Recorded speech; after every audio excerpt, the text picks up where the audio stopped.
അപ്പോഴാണ് നിന്റെ ഭർത്താവിൻ്റെ അടുക്ക ഒരു ചങ്ങാതി വന്നിട്ട് പറഞ്ഞു, അളിയാ പോയതൊക്കെ പോയി, അത് അള്ളാഹുടെ തീരുമാനം, അവള് മരിച്ചുപോയി, അള്ളാഹ് സ്വർഗം കൊടുക്കട്ടെ, പക്ഷെ നീ ഇങ്ങനെ നടന്നാ മതിയോ, ഒരു കല്യാണം കഴിക്കണ്ടേ? നീ മരിച്ച 40 പോലും ആയില്ല. അപ്പോഴ ഒരാൾ നിന്റെ ഭർത്താവിനോട് ചോദിക്കുന്നു, നിനക്കൊരു കല്യാണം കഴിക്കണ്ടേ, ഒരു ആലോചിക്കട്ടെ. നിന്റെ ഇക്ക പറയണ മറുപടി എന്താ? നീ പറ. നിന്റെ ഭർത്താവ് പറയണ മറുപടി എന്താ?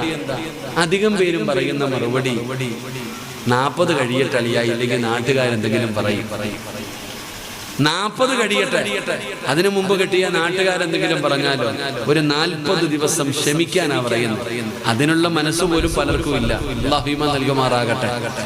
ഇനി നേരെ നിങ്ങൾ ചിന്തിക്ക്, നീ മരിച്ചുപോയി, നിന്റെ ഭാര്യ 4 മാസവും 10 ദിവസവും ഇരിക്കണം. ഇരിക്കോ?